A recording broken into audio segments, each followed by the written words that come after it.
নমস্কার, কেমন আছেন সবাই? আর কে বং কিচেনে আপনাদের স্বাগত জানাই। বন্ধুরা, আজকে আমি বাঁধাকপির একটি সহজ রেসিপি দেখাবো। শীতকালে এই বাঁধাকপির রেসিপি থাকতে হয়তো আর কিছুই লাগবে না। তাই রেসিপিটা করার জন্য প্রথমে গ্যাসে একটা কড়াই বসিয়ে দিয়েছি, দিয়ে সর্ষে তেল দিয়ে দিলাম। তেলটা গরম হয়ে গেছে, 1 চামচ জিরে ফোড়ন দিলাম, একটা শুকনো লঙ্কা ফাটিয়ে দিয়ে দিলাম, একটা তেজপাতা ছিঁড়ে দিয়ে দিলাম, 2টো দারুচিনি আর দিয়ে দিলাম 2টো লবঙ্গ। এরপর ওই তেলে আলু ছেড়ে দিলাম। আমি এখানে 2টো আলু ব্যবহার করেছি। সামান্য পরিমাণ হলুদ দিয়ে দিলাম আর পরিমাণ মতো নুন দিয়ে দিলাম। দিয়ে আলুটাকে নাড়াচাড়া করে ঢাকা চাপা দিয়ে দেবো। এরপর আলুটা ভাজা হয়ে গেছে, আমি কিছুটা টমেটো কুচি দিয়ে দিলাম আর দিয়ে দিলাম কিছুটা গ্রেট করা আদা আর লঙ্কা কুচি।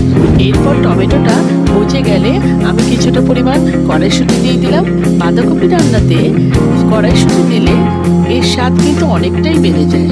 এরপর দিয়ে দিলাম 1 চামচ জিরে গুঁড়ো আর দিয়ে দিলাম 1 চামচ ধনে গুঁড়ো আর দিয়ে দিলাম 1 চামচ লঙ্কা গুঁড়ো। ঝালটা আপনাদের নিজেদের পছন্দ মতো দিয়ে দেবেন। এরপর মশলাটাকে ভালোভাবে আলুর সাথে মিশিয়ে নিয়ে ধুয়ে রাখা বাঁধাকপি আমি দিয়ে দিলাম। বাঁধাকপির সাথে ভালোভাবে মিক্স করে দিলাম।